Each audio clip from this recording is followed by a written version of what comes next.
Assalamualaikum warahmatullahi wabarakatuh. Perkenalkan, nama saya Kaisar dan kesempatan kali ini saya akan membahas tentang peran konselor dan teknik bimbingan konseling di sekolah. Peran konselor dan teknik bimbingan konseling di sekolah sangat penting dalam membantu siswa mencapai perkembangan optimal, baik dari aspek akademik, sosial, pribadi maupun karir.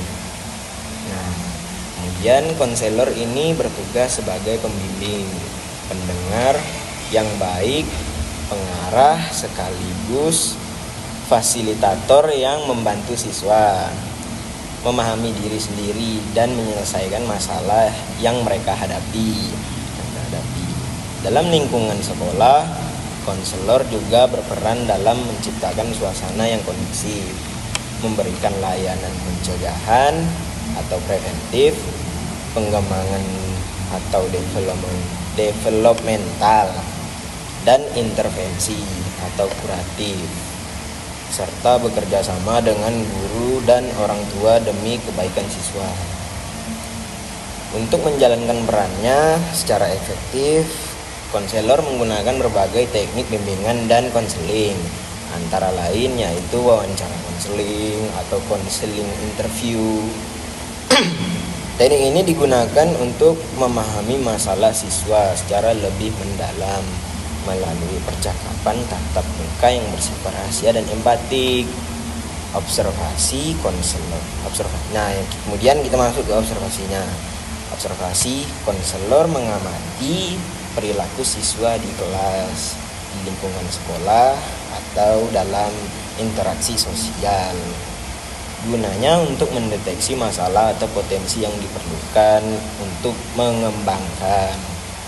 Kemudian tes psikologi. Nah, tes psikologinya ini seperti tes minat, kepribadian atau kecerdasan untuk mengetahui bakat dan kemampuan siswa serta membantu dalam penjurusan. Layanan bimbingan kelompok. Nah, tadi kan udah masuk ke tes psikologi. Nah, kemudian kita masuk ke layanan bimbingan kelompok. Layanan bimbingan kelompoknya ini memberikan arahan atau penyuluhan kepada kelompok siswa yang memiliki kebutuhan atau minat yang sama. Misalnya cara belajar efektif atau persiapan karir. Kemudian kita masuk ke konseling individu, diberikan kepada siswa yang mengalami masalah pribadi seperti stres, konflik keluarga, krisis identitas, atau tekanan teman sebaya. Kemudian layanan referral. Jika masalah siswa memerlukan penanganan lanjutan, konselor dapat merujuk ke psikolog, psikiater, atau lembaga profesional lainnya. Nah, seperti yang kita tahu nih teman-teman, konselor di sekolah memiliki peran penting dalam membantu siswa mengatasi berbagai masalah, baik yang berkaitan dengan akademik pribadi, sosial maupun rencana masa depan atau karir. Konselor bukan hanya tempat curhat, tapi juga sebagai pendamping tumbuh kembang siswa. Mereka membantu siswa mengenal diri, mengembangkan potensi, serta mencegah dan menyelesaikan masalah. Nah, teman-teman, begitu ya teman-teman. Untuk menjalankan perannya, konselor menggunakan beberapa teknik bimbingan konseling, seperti wawancara konseling, untuk menggali permasalahan siswa secara langsung dan pribadi. Ya, seperti itu ya teman-teman. Nah, Observasi dilakukan untuk melihat perilaku siswa di lingkungan sekolah. Lanjut ke tes psikologi. Tes psikologi dilakukan seperti tes minat, bakat, dan kepribadian. Nah, gitu teman-teman.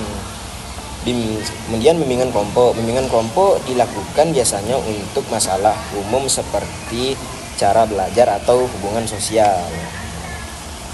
Kemudian kita masuk ke studi kasusnya. Contoh studi kasusnya nih kan. Seorang siswa kelas 10 bernama Rizky tiba-tiba mengalami penurunan nilai dan menjadi pendiam di kelas.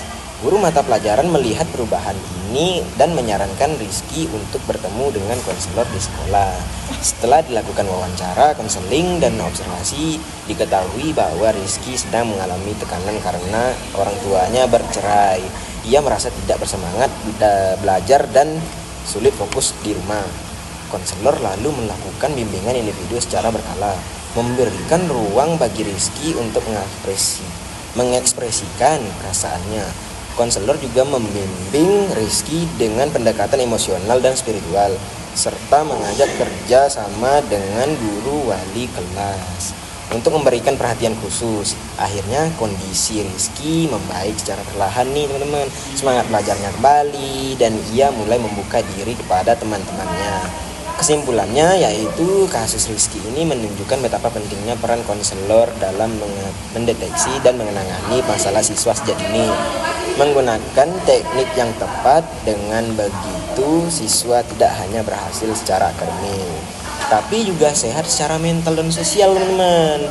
Nah, mungkin segitu saja yang bisa saya sampaikan. Nah, mohon maaf kalau ada salah kata. Wassalamualaikum warahmatullahi wabarakatuh.